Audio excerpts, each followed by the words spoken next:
Please, pretend to be my fiancé, the man in the expensive suit whispered to me, a young orderly, as I changed the bedsheets. I barely had time to nod before the door to the room burst open. His wealthy grandmother stormed in, ready to unleash a scandal. But what happened next left them both speechless. Welcome to Voices of Sephora, the channel that brings you compelling stories. Before we dive in, let us know where you're watching from. We're genuinely curious. We hope you enjoy listening to this fascinating story. Serena, or Rena, as she preferred, smoothed the fresh sheet onto the hospital bed, neatly tucking the corners under the mattress. Her hands moved almost automatically. After 3 weeks of working as an orderly, these motions had become second nature. She flattened the wrinkles, adjusted the pillow, and stepped back a bit, assessing her work. Exam room 12 was small, but bright sunbeams filtered through the white blinds, casting a pattern of light and shadow on the floor. To anyone passing by, it would be impossible to guess that this young woman in a simple medical scrub top and her hair pulled back in a ponytail was actually the owner of this facility. Serena Jackson, 28 years old, was the daughter of the well-known business mogul Marcus Jackson, who had built a network of high-end private healthcare facilities across the country, starting right here in Atlanta, Georgia. But right now, she was simply changing linens, wiping down nightstands, and delivering meals to patients. The idea to work as an orderly had come to her 3 months ago, following a tense meeting with the management staff. They had been discussing patient complaints, service issues, and high employee turnover. Rena suddenly realized she had no real concept of how her clinic truly operated from the inside. She saw reports, numbers, and charts, but she didn't see the people. Neither those who worked there nor those who came seeking help. "I want to work as an orderly," she told her father over dinner one evening. Marcus Jackson put down his fork and looked at his daughter with genuine surprise. "Are you serious?" "Completely. Kendra Bell is going on maternity leave for 3 months. I'll cover her shift. No one can know who I really am." Her father was silent for a long moment, then slowly nodded. "You've never been like the other kids in our circles. I guess that's a trait I instilled in you. Fine, but promise me you'll be careful." And so, this was her 3rd week. Rena woke up at 6 in the morning, rode the MARTA train to the clinic, changed into her uniform, and started her shift. She mopped floors, changed linens, and assisted the nurses. The staff accepted her as just a regular new hire, a bit shy but diligent. Only the chief of staff, Dr. Aaron Davis, and the administrative manager knew the truth. Rena gathered a stack of used linens and headed toward the door. The hallway was quiet. It was the post-lunch lull when most patients were resting. Her rubber-soled shoes softly shuffled on the linoleum. She was just thinking that she had time to clean 2 more rooms before the end of her shift when the door to exam room 12 swung open so forcefully it slammed against the wall. A man appeared in the doorway, tall, in his mid-30s, wearing an impeccably tailored gray suit from a clearly expensive designer. His dark hair was slightly disheveled, his tie was loosened, and his eyes showed genuine fear. He quickly glanced around, as if checking to see if someone was following him, and then rushed into the room, almost colliding with the frozen Rena. "Excuse me," he breathed, grabbing her arm. "Please, I need your help." Rena stepped back, clutching the stack of linens to her chest. Her heart started pounding. The man looked stressed, but not aggressive, more desperate. "What's wrong?" she asked, instinctively lowering her voice. "Are you ill? Should I call a doctor?" "No, no." He shook his head and closed the door, listening to the sounds in the hallway. "It's not that. God, how do I explain this? Look, my grandmother is about to come in here, and I absolutely cannot face her. Not alone, anyway." Rena looked at him blankly. The man ran a hand over his face, and she noticed his hands were shaking. "I'm sorry, I'm rambling. My name is Devon. My grandmother, she's a very persistent woman, rich, influential, and for 3 months now, she's been trying to marry me off to her friend's daughter. She arranges accidental meetings, dinner parties. She even tried to trap me into a joint trip to Europe. I've refused, I've explained, but she simply won't listen." "And how can I help?" Rena still didn't grasp what he was suggesting. Footsteps and an imperious female voice could be heard in the corridor. "Nurse, where is my grandson Devin Elliott's room? Show me immediately." Devin turned pale. He seized both of Rena's hands, making her drop the pile of linens onto the floor. "Please," he whispered, his voice cracking. "Please, pretend to be my fiancée, just for 5 minutes.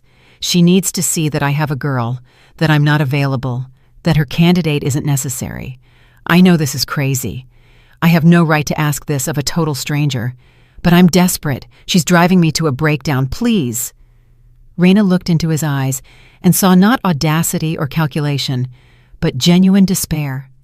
This man in a costly suit, who was clearly accustomed to solving problems with money and connections, now stood before her completely helpless. And there was such sincerity in his helplessness that Rena felt a pang of sympathy. The footsteps drew closer. The voice in the hallway grew louder. "This is ridiculous! I went out of my way to visit my grandson, and you can't even tell me where his room is." Rena nodded almost imperceptibly.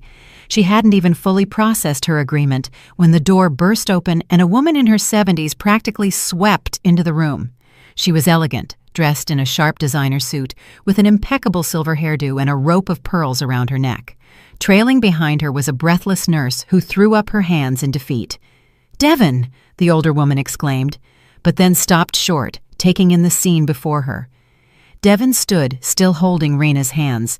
Scattered linens lay on the floor. The moment could have looked intimate, if not for the utter confusion on both their faces.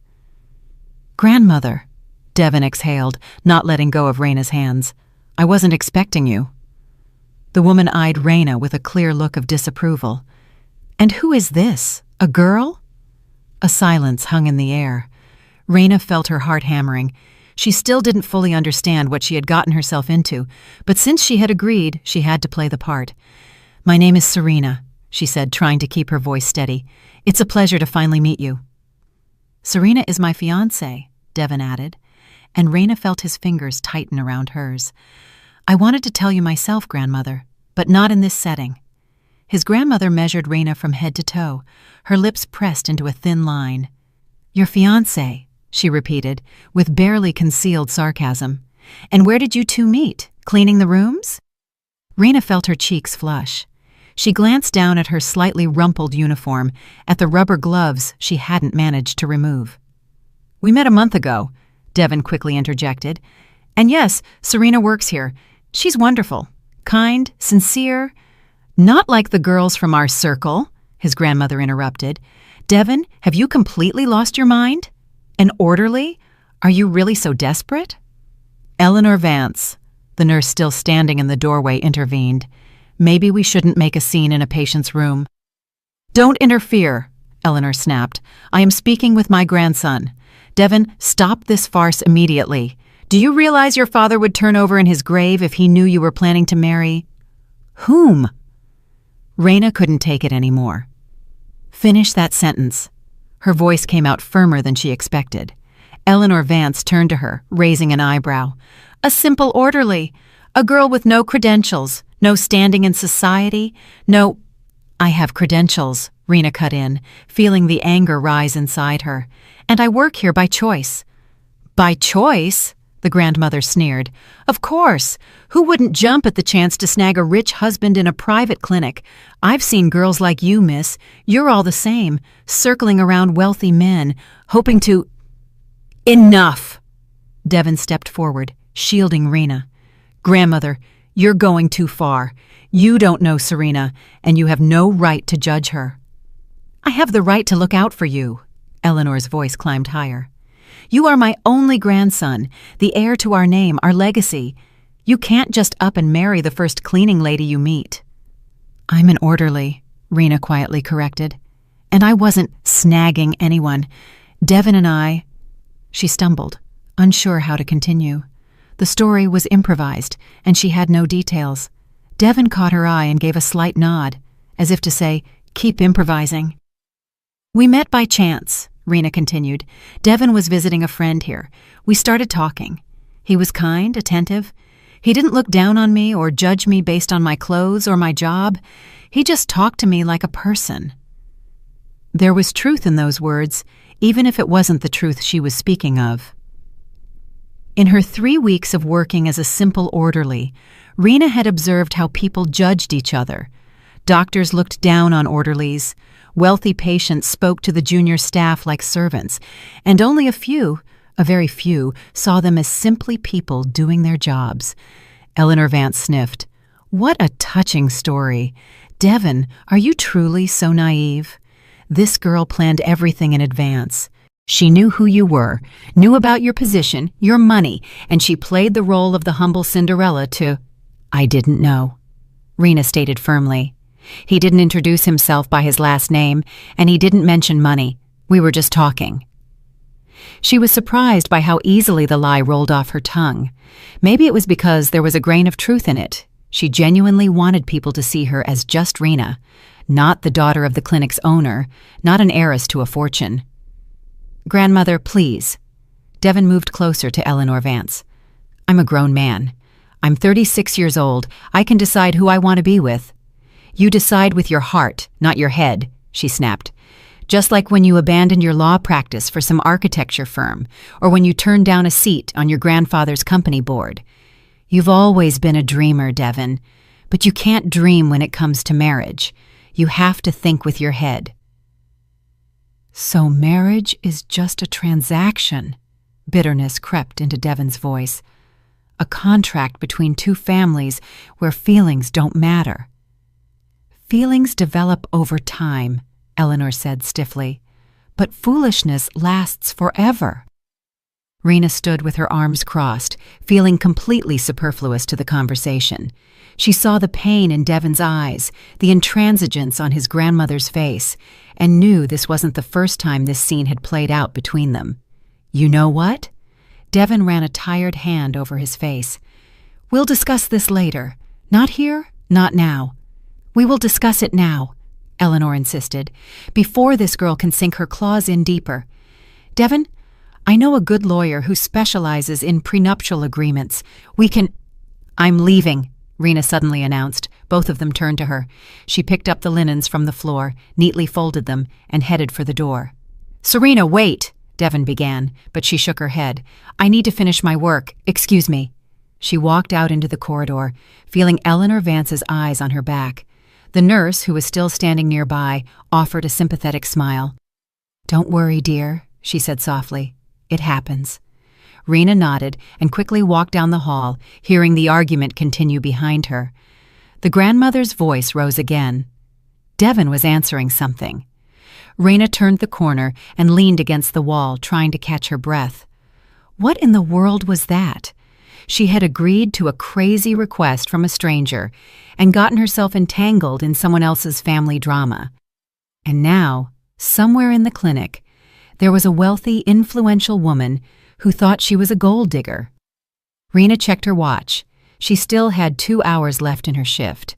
She sighed, straightened her shoulders, and headed for the laundry room. The work hadn't disappeared, and this strange story with Devon Elliott would, most likely, never cross her path again. Rena carried the soiled linens to the laundry room, methodically sorted them by color, and loaded the industrial washing machine. Her hands moved automatically, but the scene in exam room 12 kept replaying in her mind. She could still feel Eleanor Vance's contemptuous gaze and hear her words. A simple orderly. A hunter of rich husbands. Usually Rena didn't care what others thought, but those words stung now. Maybe it was because there was a grain of truth in them. No, not that she was hunting anyone, but that people really did judge one another by superficial signs, by job title, by clothing, and Rena herself, by choosing to work as an orderly, had wanted to understand exactly that, what it felt like to be looked down upon. She closed the machine door, hit the start button, and leaned against the wall. The laundry room was quiet and cool, smelling of detergent and bleach. Rena closed her eyes, trying to calm down. Serena Jackson? She jumped and turned around. Dr. Aaron Davis, the chief of staff, a tall man in his 50s with salt and pepper hair and kind eyes behind thin-rimmed glasses, stood in the doorway. Yes, Dr. Davis. She straightened up, instinctively adjusting her uniform. Didn't mean to startle you, he smiled. I just came to say we need some help on the second floor. One of the orderlies called in sick. We need to clean the rooms in the intensive care unit. Of course, I'll head up now. Dr. Davis didn't immediately leave. He looked at Rena closely, and his gaze showed an unusual concern, not just a boss for an employee, but something more personal. Is everything all right? He asked quietly. The nurse mentioned the incident in 12, said it was an unpleasant scene. Rena wanted to brush it off, to say everything was fine, but the words caught in her throat. She looked down at her hands, still wearing the rubber gloves. I can handle it, she finally said. It was just unexpected. Would you like me to speak to this Mr. Elliott? Dr. Davis's voice held a protective edge. If he was behaving inappropriately— No, Rena quickly replied. He's not at fault. Well, he is, but not in the way you think. He just asked for a favor, and I agreed. It was foolish of me. The chief of staff nodded, but still looked at her with doubt. All right, but if anything happens, you can always come to me. I know you're not just here to learn the job from the inside. You want to understand people, but sometimes people can be cruel. Rena smiled gratefully. Dr. Davis was one of the few who understood her motives, not dismissing them as a whim of a spoiled heiress. Thank you. I truly appreciate that. He nodded and left. Rena took off her gloves, washed her hands, and headed up to the second floor. On her way, she tried not to think about Devin Elliott and his grandmother, but her thoughts kept returning to the encounter. There was something in his eyes, not just fear of an insistent relative, but something deeper. Tiredness, perhaps, or the despair of a person worn out from fighting. The second floor was quieter than the first. The intensive care unit required special care and silence.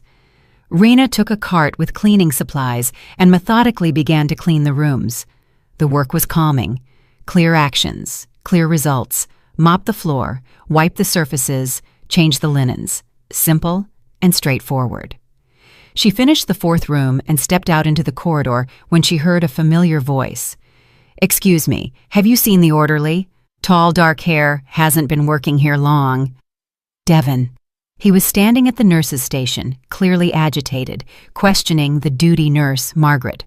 Margaret shrugged and pointed down the hall. Serena, she's down there, in the rooms. Devin turned and saw her. His face registered relief mixed with guilt. He quickly strode toward her. Serena, please wait. I need to talk to you.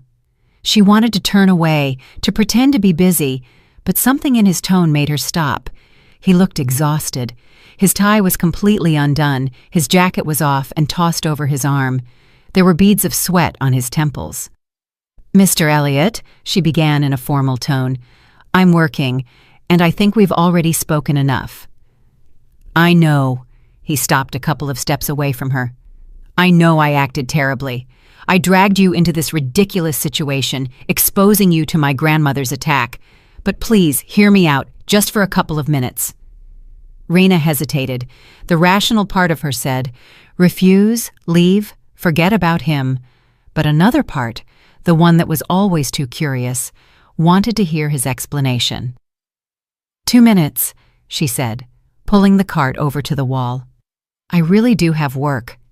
Thank you. He breathed a sigh of relief. Maybe we can step somewhere where we won't be overheard. Rena nodded and led him to a small staff break room at the end of the hall. It had a couple of worn armchairs, a small table, and a coffee maker. She closed the door and turned to him. Talk. Devin sank into an armchair, running his hands over his face. Now, in the less harsh light of the break room, she saw the dark circles under his eyes, the tense line of his jaw. I don't know where to start, he finally said. With an apology, I guess. I'm sorry. I behaved like a total jerk. I used you without thinking about the consequences. Yes, you used me. Rena agreed, crossing her arms. And your grandmother now thinks I'm a gold digger. I talked to her, he quickly said. I explained that it wasn't true, that I asked you for help, and that you simply agreed out of kindness, but she— He trailed off, searching for the right words. She's not used to admitting fault. So you told her the truth. Rena felt a wave of relief. That I'm not your fiancé? That we're barely acquainted? Yes, and she was furious, first at me for lying, then at herself for believing it. But most of all, she's angry that I still refuse to see Crystal. Crystal being the girl she's pushing on you? Devin nodded. My grandmother's friend's daughter, 25 years old, model, beautiful, educated, from a good family. The perfect match, in my grandmother's opinion. Except Crystal and I dated a year and a half ago, and it ended not well. And your grandmother knows this? She knows, but she thinks we've both grown up and changed, that we should give it a second chance. She doesn't understand, or doesn't want to understand, that some things can't be fixed. Crystal cheated on me with my business partner. After that, the partnership collapsed, and the business suffered. He stopped, clearly not wanting to go into detail. Anyway, it was tough. Rena slowly sat down in the second armchair.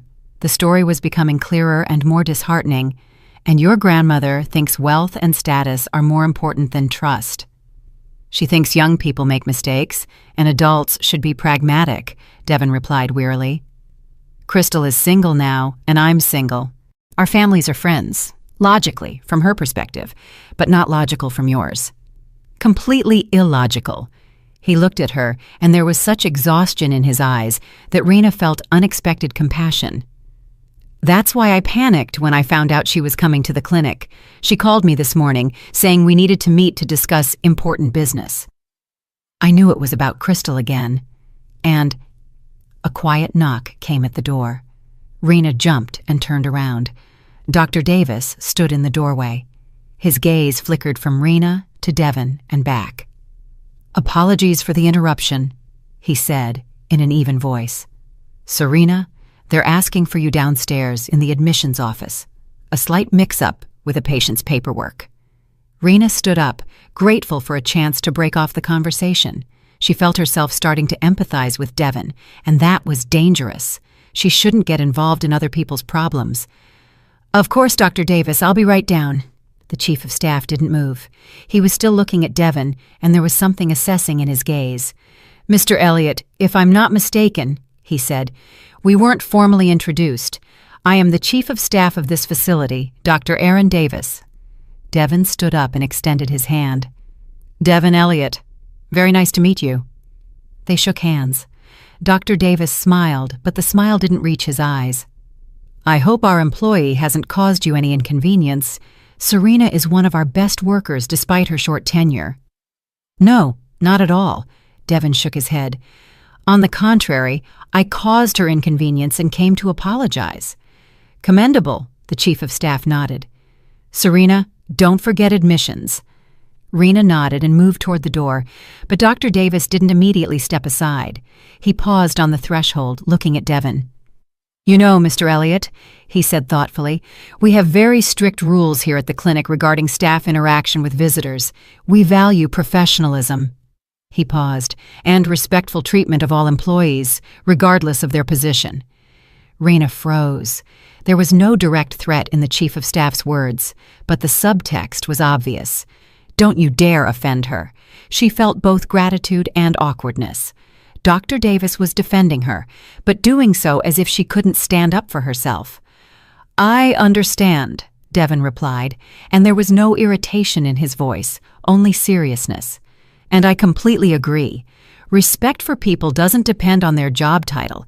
It should be a fundamental truth. The chief of staff seemed satisfied with the answer. He nodded and stepped back, letting Rena into the corridor. She quickly walked toward the stairs, hearing Dr. Davis say something else to Devin behind her. Her heart was racing. This situation was spiraling out of control. Too much attention, too many questions. Rena went down to the first floor and headed to admissions. There was indeed a minor mix-up with a new patient's forms. The nurse couldn't decipher a doctor's handwriting. Rena helped her, even though it wasn't part of an orderly's duties. She spent the next hour cleaning procedure rooms, stacking clean linens on the shelves in the laundry room, and helping deliver dinners to the rooms. She tried not to think about Devin Elliott, his story, or the way he had looked at her in the break room, but her thoughts kept returning. There was something appealing about his honesty, in the way he didn't try to justify himself or shift the blame. He simply admitted that he had acted poorly. Her shift ended at 6 in the evening. Rena changed into her own clothes, jeans, a simple white tee, a light jacket. She let her hair down, wiped off the remnants of her daytime makeup, looked at herself in the locker room mirror, and sighed. An ordinary girl. No one looking at her now would guess she owned this clinic. She left through the staff exit, which led to a small courtyard behind the building. A few staff cars were parked there, old linden trees grew, and a small smoking area with a bench was set up. Rena didn't smoke, but sometimes she liked to sit there before heading home just to get some fresh air. She was walking toward the bench when she heard a voice. "Serena." She turned around. Devin emerged from around the corner of the building. He was still wearing the same suit, but now he looked even more rumpled. The jacket was over his arm, his shirt sleeves were rolled up. "You spent the whole day here?" she blurted out. He offered a sheepish smile. "Not the whole day, about 3 hours, I think.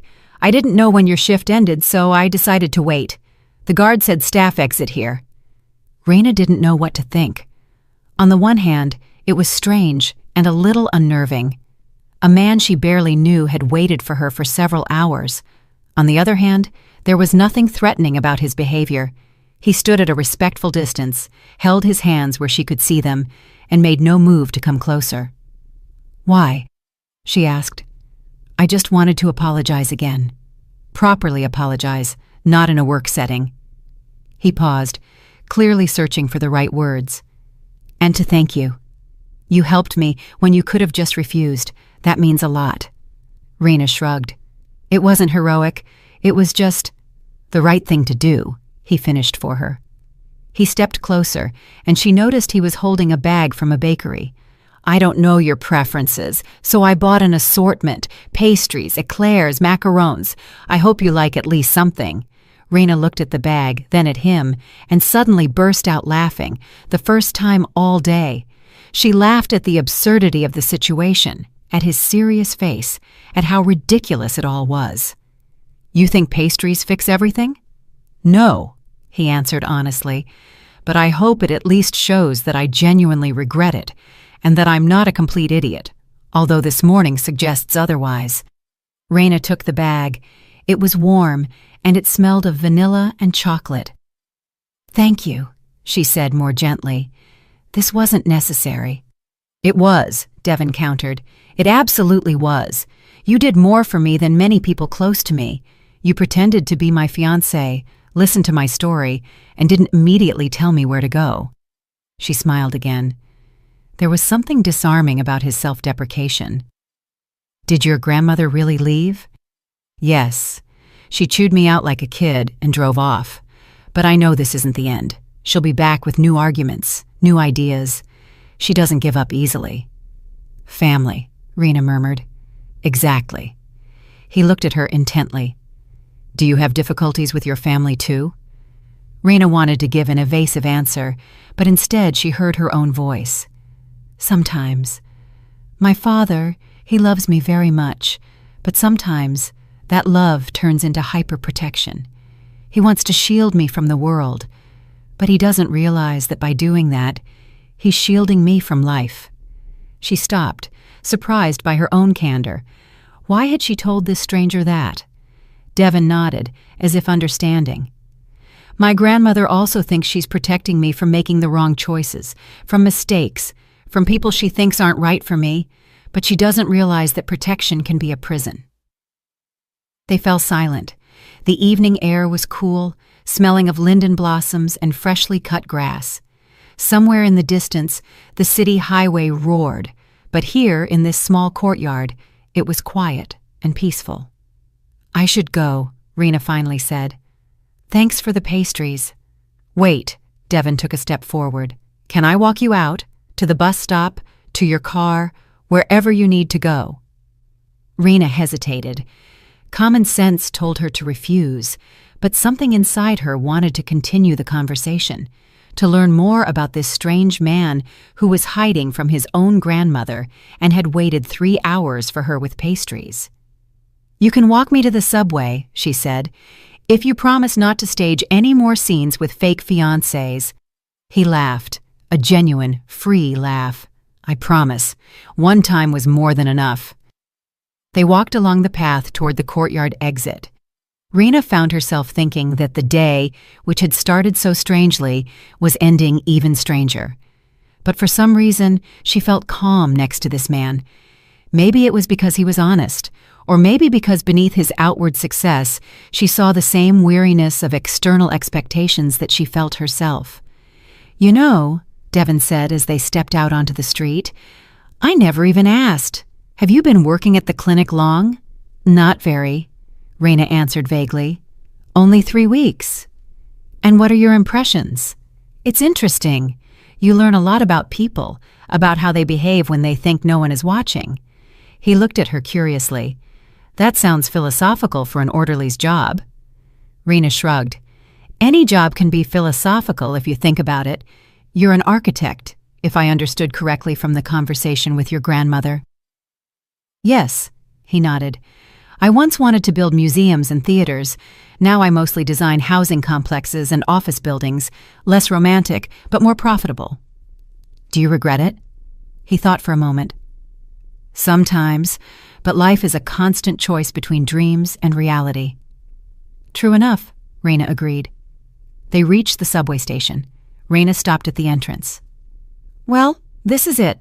Thanks for walking me." "Thanks for letting me." Devon extended his hand. "It was good to meet you. To really meet you, without all the pretense." Rena shook his hand. His grip was firm and warm. "You too, and good luck with your grandmother." "Thanks, I'm going to need it." She turned to enter the station, but he called her name. "Serena." She turned back. "Yes?" He stood with his hands in his pockets, looking unexpectedly uncertain. Maybe we could see each other again sometime. I could stop by the clinic, or we could—" He stammered. "I'm sorry, that sounds foolish. Forget it." Rena smiled. "Not foolish, but let's see. Life is unpredictable. Maybe we'll run into each other, maybe not." And she went down into the subway, leaving him standing at the entrance. Only inside the train, once it had started moving, did she allow herself to pull out her phone and type a message to her father. "Dad, today was a super strange day. I'll tell you about it when I get home." For the next 3 days, Rena worked her regular shift, trying not to think about the strange encounter with Devon Elliott. In the mornings, she came to the clinic, changed into her uniform, and immersed herself in the familiar routine. She shared the pastries he had given her with her colleagues in the break room. They vanished in 10 minutes, accompanied by oohs and ahs of delight. "Serena, do you have a new beau?" the orderly Margaret asked, biting into an eclair. "They don't give out treats that expensive for no reason." "Just an acquaintance," Rena vaguely replied. "He was thanking me for some help." "What kind of help?" the nurse persisted. "I helped him find the right room," Rena lied, and thankfully, the topic was closed. But thoughts of Devon still returned. She caught herself remembering his face when he stood at the staff exit with the bag of pastries. There was something touching about the picture. A rich, successful man who had waited 3 hours to apologize to a simple orderly. Though, of course, she wasn't a simple orderly, and that was the whole irony of the situation. On Thursday morning, as Rena was delivering breakfasts to the rooms, the clinic administrator, Ms. Yvonne Lee, approached her. "Serena, someone is asking for you at the front desk. A gentleman brought flowers." Rena almost dropped the tray of plates. "Flowers? For me?" "Yes. He said they were for Serena the orderly. Didn't know your last name, just your first." Her heart quickened. Rena placed the tray on the nearest nightstand and hurried downstairs. At the front desk counter stood a huge bouquet of white roses, no fewer than 50, in beautiful wrapping with a satin ribbon. Next to the bouquet was a small card. "These are for you." The desk administrator smiled. "What luck! Flowers like this are only given for true love." Raina picked up the card. The handwriting was clear and confident. Please excuse my persistence, but I couldn't not send these. Thank you again for your help and for listening. D.E. She folded the card and tucked it into her uniform pocket. The bouquet was truly magnificent, but what was she going to do with it? Carry it home on the subway? Her colleagues would bombard her with questions if they saw her carrying something like that. Can we put them in the lobby? She asked the administrator. Let the patients enjoy them. We don't have enough space in our break room. Of course, dear, that's so kind of you. Raina nodded and returned to her duties, but all day she felt the curious glances of her colleagues. By lunchtime, the entire clinic knew that Serena, the orderly, had received a massive bouquet of white roses. Gossip traveled fast. Serena, spill it! Who is he? The orderly Margaret winked at her during the lunch break. Did a patient fall for you? No one fell for anyone. Raina waved her off. Just an acquaintance. He liked how I worked, so he decided to show his appreciation. With flowers that cost 3 months of your salary? Margaret scoffed. Oh, come on. He's clearly got a thing for you. Raina remained silent, finishing her soup. She didn't want to discuss Devon with her colleagues, especially since she didn't understand what he was doing. Why send such expensive flowers? He had already apologized, and he had given her the pastries. That had been more than enough. The next day, Friday, the story repeated itself. This time, it wasn't a bouquet, but a basket of exotic, clearly high-priced fruits. Mango, dragon fruit, lychee, passion fruit. And another card. I hope you like fruit more than flowers. Have a good day. D.E. Raina stood at the front desk, looking at the basket, unsure whether to laugh or get angry. On the one hand, it was sweet. On the other, it was too persistent. And most importantly, why? What was he trying to achieve? Your admirer again. Ms. Yvonne Lee walked over. He's persistent. Too persistent, Raina mumbled. She took the basket and carried it to the break room where the staff could share. The fruit was gone within an hour, but Raina didn't touch any of it. Instead, she pulled out her phone and, for the first time in days, regretted not taking Devon's number. She needed to talk to him, to explain that he couldn't do this, that she was grateful, but it was too much. As the evening shift neared its end, Dr. Davis approached Raina. Serena, do you have a minute? She followed him into his office. The chief of staff closed the door and motioned for her to sit. I don't want to pry into your personal life, he began carefully, but the staff is discussing these gifts, the flowers, the fruit. They're drawing attention, and I just want to make sure everything is okay, that this man isn't harassing you. Raina sighed. Everything is fine, Dr. Davis. It's that same Mr. Elliot. He's just overdoing it with the gratitude. Are you sure? Because if he's causing you problems, I can speak with him, or even ban him from the clinic if necessary. You don't need to, Raina quickly said. Honestly, it's fine. I'll talk to him myself. The chief of staff nodded, but a look of concern remained in his eyes. All right, but if anything changes, you know where to find me. Raina left the office and went to the locker room. She really did need to talk to Devon, but how could she find him? She didn't know his address or phone number. The only thing she remembered was that he was an architect. Maybe search online? She changed and walked out through the staff exit, then stopped dead. By the bench where they had talked last time, Devon was standing again. This time, he was dressed more casually. Jeans, a dark blue sweater, a light jacket. He looked much more relaxed than he had that first day. You again, Raina said, walking closer. Are you staking this place out every day? He smiled guiltily. Not every day, only when your shift ends. I found out in admissions that you work until 6. That's starting to sound like stalking. She crossed her arms, but there was no anger in her voice, only weariness. I know, he nodded. I understand that I'm acting strangely, but I needed to see you, to talk. Properly talk, not in a rush, not between your work duties. You have a phone, Raina pointed out. You could have just called. I don't have your number, and admissions said they weren't allowed to give out employee personal information. That's why I decided to come in person. Rena sighed and sat down on the bench. Devon sat next to her, leaving a respectable amount of space between them. "Those gifts," she began. "The flowers, the fruit. It's too much, Devon. People are starting to gossip, ask questions. I don't want to draw attention to myself. I apologize." He looked genuinely remorseful. "I didn't think. I just wanted to express my thanks somehow, to show that I truly value what you did." "You already showed that with the pastries and the apology. You don't need to do any more." They were silent for a moment.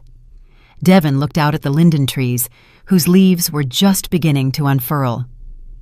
"You know," he finally said, "for the last 3 days, I've been thinking about our conversation, about what you said about your father, about protection turning into a prison, and I realized you perfectly described my situation.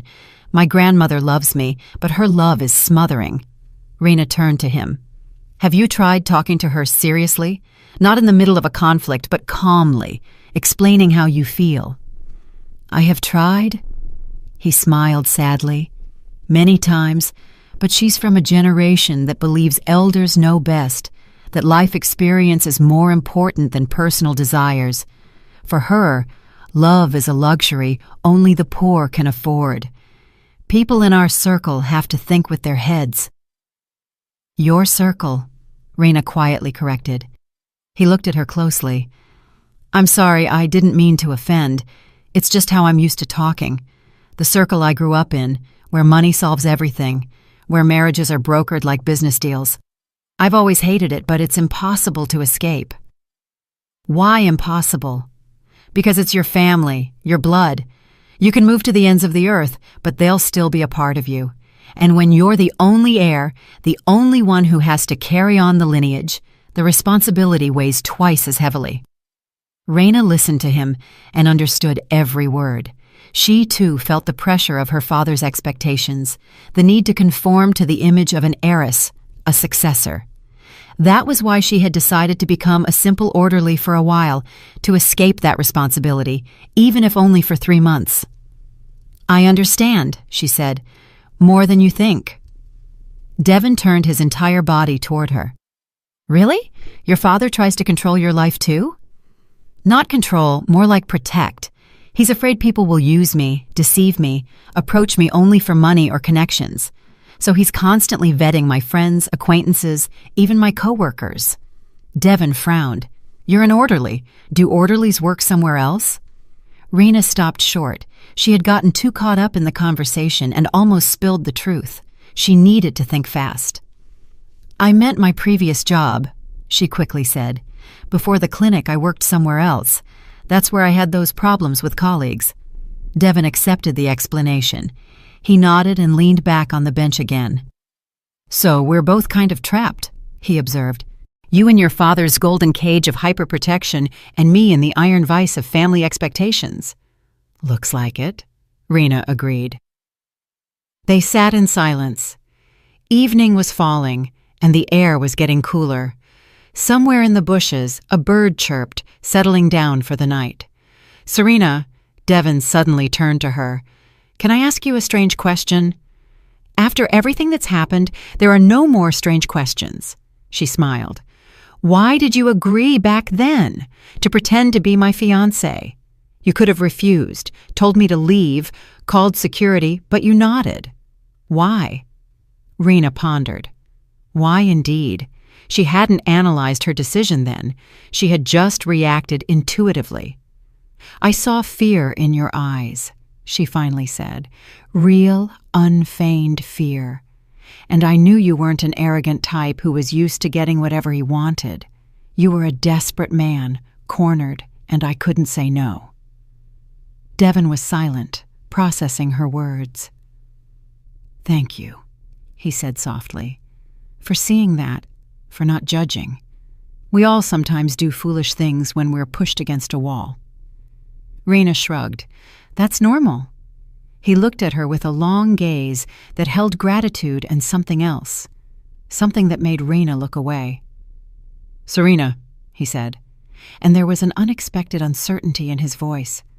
"I know this might sound odd, that we barely know each other, but I would really like to meet with you again. Not here, not at the staff exit. Somewhere normal. Maybe grab coffee or lunch. I could tell you more about myself, and you could tell me about you, just as two people who have something to talk about. Raina looked at him and felt an internal struggle. The rational part said, refuse. It's dangerous. He's from a different world. You're too different. But the other, more impulsive part wanted to agree. She found him interesting and easy to be around, despite the strangeness of their first meeting. I don't know, she said honestly. It's an unusual situation. I understand, Devon nodded, and I won't pressure you. Just think about it, okay? Here's my phone number. He took a business card from his pocket and held it out to her. Raina took the simple white card with gold embossing. Elliot, Devon A., architect, managing partner, Elliot & Co. Architects. Text or call if you agree, he added. And if not, just don't reply. I'll understand and won't bother you again. He stood up from the bench, putting his hands in his jacket pockets. Have a good evening, Serena, and thank you again for everything. He turned and walked toward the courtyard exit. Raina sat, turning the business card over in her hands. He had handwritten his cell number on the back. She should have refused. She should have thrown the card away and forgotten about Devon Elliott. But instead, she carefully folded it and put it in her pocket. Over the weekend, Raina tried not to think about the business card in her nightstand drawer. She spent Saturday with her father. They went to the theater and then had dinner at their favorite restaurant. Marcus Jackson asked about her work at the clinic, and Raina shared her observations, though she didn't mention Devon. On Sunday, she met up with her friend, Tasha Mills, her one true friend who knew the truth about her double life. You're glowing, Tasha observed over a cup of cappuccino. What happened? Nothing happened, Raina dismissed. You're lying. I've known you for 20 years. Your eyes are sparkling. Is someone new in your life? Raina sighed and recounted the entire story, from the first meeting to the business card in her pocket. Tasha listened, wide-eyed. Are you serious? She exclaimed when Raina finished. That's like something out of a movie. Stranger, fake fiancé, rich grandmother. It's not a movie, Raina countered. It's my life, and it's getting complicated. So what are you going to do? I don't know. Probably nothing. Forget about it and move on. Tasha shook her head. You won't forget. I can tell by the way you talk about him. You're interested in this guy. Even if I am, then what? I can't date him as an orderly. Sooner or later the truth will come out. And then what? He'll feel deceived, just as I felt when his grandmother spoke down to me. Then tell him the truth, Tasha simply stated. When? Hey, Devon. By the way, I actually own the clinic and am a millionaire's daughter. It will sound like revenge for his fiancée stunt. Tasha considered this. You're right. It's tricky. But maybe you should just meet up, get coffee, talk. You wanted to live a normal life, to meet people who don't know about your background. Well, he's one of those people. Raina remained silent, staring into her cup. Tasha was right. Wasn't this exactly what she wanted? To meet someone who saw her as simply Serena, not the heiress to a fortune? On Monday morning, she came to work with a firm decision. She would call Devon. She would just meet him, get coffee, talk, and see what happened. But as she changed into her uniform and walked into the hallway, Ms. Yvonne Lee stopped her. Serena, you have a visitor waiting for you in the lobby. She says it's urgent. Her heart sank. Had Devon come again? She went down to the lobby and froze. Eleanor Vance stood by the front desk, wearing the same elegant suit with the same flawless hairstyle and the same haughty expression. Their eyes met. Devon's grandmother slowly walked toward her. We need to talk, she said in a measured voice, and preferably in private. Raina led Eleanor Vance up to the same break room on the second floor. Her heart was racing, but she maintained her composure outwardly. Closing the door behind them, she motioned for the older woman to sit, but Eleanor remained standing. I will be brief, Eleanor began. "My grandson has completely lost his head. He's sending you flowers, waiting for you outside the exit. The staff is talking about nothing else. It's inappropriate." Raina straightened her back. "With all due respect, that is your grandson's business. I didn't ask him to do any of this." "You didn't ask? You involved him in that pretense, and now he can't get you out of his mind. Isn't that what you were aiming for?" Raina felt the heat rising inside her. "Your grandson asked me for help. He was afraid of facing you. Perhaps you should consider why he was so desperate." Eleanor Vance's cheeks flushed. "You have no right to judge my family's relations. Devon is my only grandson, the heir." "His father passed away," Raina interrupted. "And now you're trying to live the life you think is right through Devon. But this is his life, not yours." A heavy silence fell. Eleanor Vance stared at Raina in astonishment. "You are bold and far too educated for your position. Who are you really?" At that moment, the door opened. Dr. Davis appeared on the threshold, followed by Devon. "Grandmother, what are you doing here?" Devon asked sharply. "I asked you not to interfere." "I am protecting you from foolishness, as always." Dr. Davis stepped between them. "Eleanor Vance, you are putting pressure on our employee. That is unacceptable. Serena Jackson, you may return to work." "Serena Jackson?" The confusion in the grandmother's voice was evident. "Why is the chief of staff addressing an orderly by her full name?" Dr. Davis exchanged a look with Raina. Eleanor Vance caught the silent communication. "Something is wrong here. What are you hiding?" Devon frowned, shifting his gaze from his grandmother to Raina. Raina closed her eyes. The moment of truth had arrived. "I'm not just an orderly," she said quietly. "I own this clinic. I'm Serena Jackson, Marcus Jackson's daughter." The silence was deafening. Devon froze. Eleanor Vance opened her mouth but made no sound.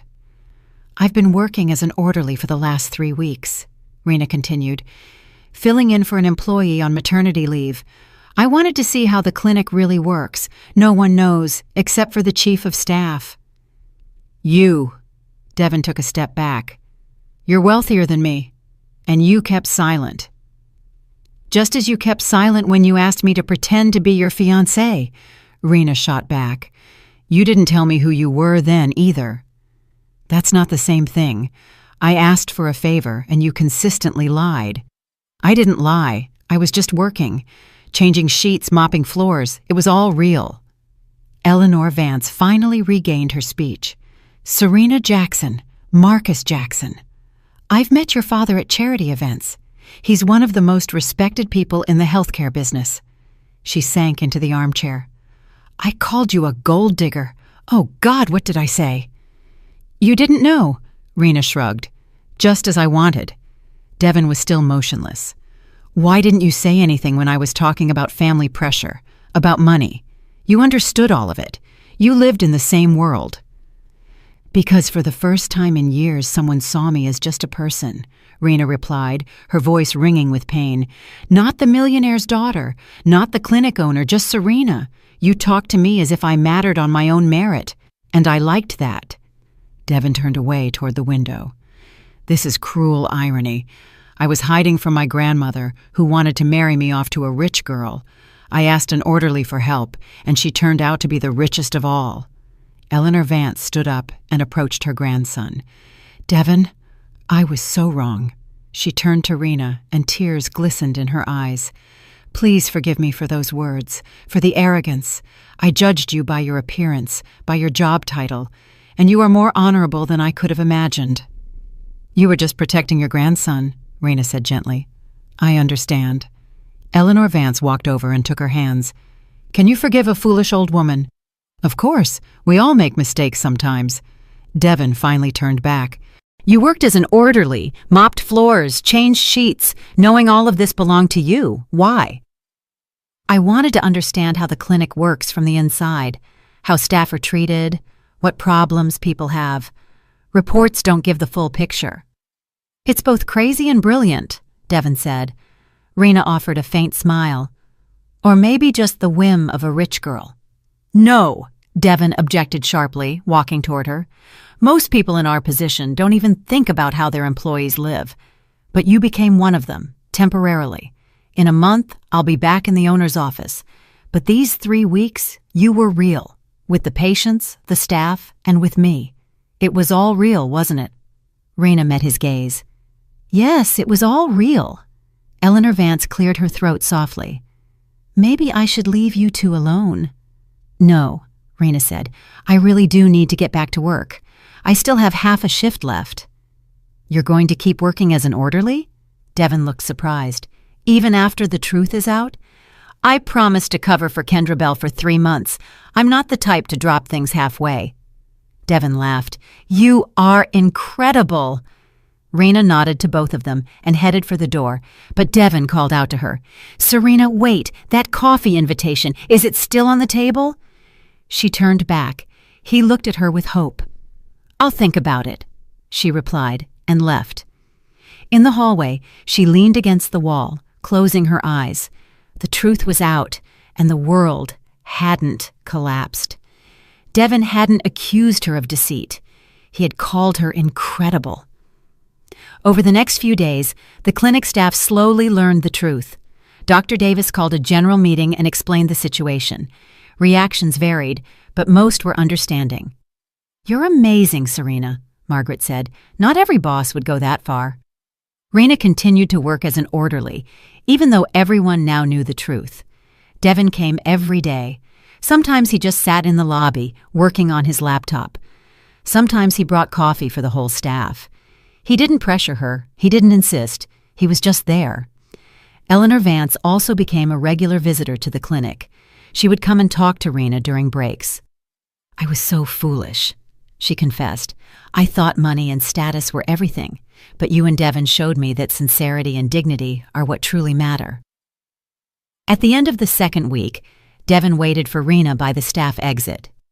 Serena, I can't take it anymore. Just say yes or no. Will you go out for coffee with me? Just coffee, just conversation. No pretense, no secrets. Raina looked at him, the man who had accepted the truth without anger, who kept showing up. Yes, she said. Let's go get coffee. The smile that lit up his face was brighter than the sun. Tomorrow, after your shift. Tomorrow. Their first meeting at a local coffee shop was easy. They talked about everything, work, dreams, books. Devon talked about his architectural projects. Raina shared her plans for developing the clinic. You know what's strangest? Devon asked. I feel like I've known you much longer than 2 weeks. Because we talked honestly, Raina replied. Without masks. You saw the real me, and I saw the real you. He reached across the table, and she placed her hand in his. That meeting was followed by others. They walked through the city at night, visited museums, and sat in parks. Eleanor Vance never mentioned arranged marriages again. Instead, she invited Raina to family dinners, telling stories about Devon's childhood. Raina's father met Devon a month later. Marcus Jackson was guarded, but Devon conducted himself with dignity, answering honestly, not trying to impress with money. He's a good man, Raina's father said after dinner. I see the way he looks at you. He sees you, not your net worth. 3 months of maternity leave ended, and Raina returned to her office. But the experience of working as an orderly had changed her. She implemented new programs and improved staff working conditions. Devon supported her every idea. He even offered to design a new wing for the clinic. It will be my contribution to the mission you're building. 6 months later, they stood in exam room 12, where it all began. Remember how you burst in here? Raina smiled, all rumpled and scared. How could I forget? It was the best spontaneous decision of my life. He dropped to one knee and Raina gasped. Serena Jackson, Devon announced solemnly. Last time, I asked you to pretend to be my fiancé. Now I'm asking you to be my fiancé for real. Will you marry me? Tears streamed down her cheeks. Yes, she breathed. Yes, yes, yes. He slipped the ring onto her finger and held her tightly. The staff members who had been peeking in burst out in applause. A minute later, Eleanor Vance rushed into the room. "I heard!" She hugged Rena, kissing her on both cheeks. "Finally, a real wedding for love in our family." They were married 6 months later in a park near the clinic. There were only close family and friends. The entire clinic staff was invited. Eleanor Vance cried through the entire ceremony. Marcus Jackson, walking his daughter down the aisle, whispered, "You found what you were looking for, the person who sees the real you." When the minister pronounced them husband and wife, Devon kissed Rena. In that moment, she understood that sometimes the very best stories begin with the most absurd situations. That evening, Devon raised a toast to the chance encounters that change lives, to the courage to be oneself, and to the woman who taught me that true love knows no social boundaries. Rena, looking at her husband, his grandmother, and her father, knew this was happiness, real, vibrant, earned through honesty and trust. And it all started the moment a scared man rushed into a hospital room and asked an orderly to pretend to be his fiancée. Who would have thought that pretense would be the start of the truest love? I'm really glad you're here and that I could share my story with you. If you liked it, show me by liking the video and subscribing to my channel. Let's see how many of us there are. Write in the comments which city you're watching from and what time it is. I'm so curious to know where all you wonderful people are tuning in from. If you want to support me a little extra, you can also send a small donation. I share new life stories for you every single day. And now, 2 of my most popular stories will pop up on the screen, so you can choose what to watch next.